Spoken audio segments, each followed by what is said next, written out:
ಸ್ವತಂತ್ರ ದಿನಾಚರಣೆಯ ಸಂಭ್ರಮದ ಸಂದರ್ಭದಲ್ಲಿ ಭಾರತ ದೇಶದ ಪ್ರಧಾನಮಂತ್ರಿಗಳಾಗಿರ್ತಕ್ಕಂಥ ಮೋದಿಜಿಯವರ ಚಿಂತನೆ ಹರ್ ಘರ್ ತಿರಂಗ.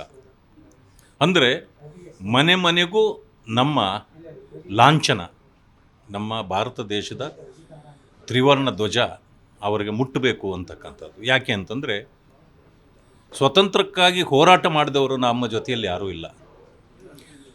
ಅವರ ತ್ಯಾಗ ಬಲಿದಾನದಿಂದ ಇವತ್ತು ನಾವು ಸ್ವತಂತ್ರರಾಗಿದ್ದೇವೆ. ಶ್ರಮ ಅವರದು, ಸಂಭ್ರಮ ನಮ್ಮದಾದರೂ ಆಗಬೇಕು. ಆದರೂ ಕೂಡ ಸಂಭ್ರಮದ ಈ ದಿನಗಳು ಕಳೆದು ಹೋಗಿದೆ. ಇವತ್ತಿನ ಜೀವನದಲ್ಲಿ ಬಹುಶಃ ಯಾರೂ ಕೂಡ ಸ್ವತಂತ್ರದ ಆ ದಿನಗಳನ್ನು ನೆನೆಸ್ಕೊಳ್ತಕ್ಕಂಥ ಸಂದರ್ಭಗಳು ಸೃಷ್ಟಿ ಆಗ್ತಾ ಇಲ್ಲ. ಧ್ವಜ ಆಗಿರ್ಬೋದು, ಸಂವಿಧಾನ ಆಗಿರ್ಬೋದು, ಎರಡೂ ಕೂಡ ನಮ್ಮ ದೇಹಕ್ಕಾಗಿರಬೇಕು. ನಾವು ಅದರ ಚಿಂತನೆ ಮಾಡಬೇಕು. ಅದು ಮಾಡಿದಾಗಲೇ ಈ ದೇಶದ ಈ ಸ್ವತಂತ್ರಕ್ಕೆ ಒಂದು ಗೌರವ ಬರ್ತದೆ. ಯಾರು ಹೋರಾಟಗಾರರಿದ್ದರೋ ಅವ್ರಿಗೂ ಕೂಡ ನಾವು ಒಂದು ಗೌರವವನ್ನು ಸೂಚಿಸಿದಂತಾಗ್ತದೆ. ಜೊತೆಗೆ ಈ ಭಾರತತ್ವವನ್ನು ನಮಗೆ ಕಲಿಸಿಕೊಡ್ತಕ್ಕಂಥದ್ದು ನಮ್ಮ ಧ್ವಜ ಮತ್ತು ಸಂವಿಧಾನ.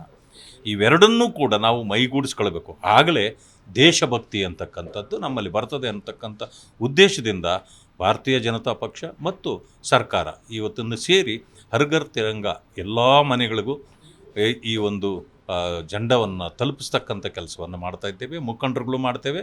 ಜೊತೆಗೆ ಪ್ರತಿ ಮನೆಗೆ ಕಾರ್ಯಕರ್ತರು, ನಮ್ಮ ಪಕ್ಷದ ಕಾರ್ಯಕರ್ತರು ಕೂಡ ಇದೇ ಕೆಲಸವನ್ನು ಮಾಡ್ತಿದ್ದಾರೆ. ಆ ಉದ್ದೇಶದಿಂದಲೇ ಇವತ್ತು ಬಂದು ಈ ZTV ಕಚೇರಿಯಲ್ಲೂ ಕೂಡ ಇದನ್ನು ಪ್ರಚಾರ ಮಾಡ್ತಕ್ಕಂಥ ಕೆಲಸವನ್ನು ನಾವು ಮಾಡ್ತಿದ್ದೀವಿ. ನಾವು ಬಂದಾಗ ನನಗೆ ಸಂತೋಷ ಆಗಿದ್ದಂದರೆ ನಮಗಿಂತ ಒಂದು ಹೆಜ್ಜೆ ಮುಂದಿಟ್ಟು ತಾವೇ ಇದನ್ನೆಲ್ಲವನ್ನು ಈಗಾಗಲೇ ಮಾಡಿದ್ದೀರಿ. ಭಾಳ ಸಂತೋಷ ಆಗಿದೆ.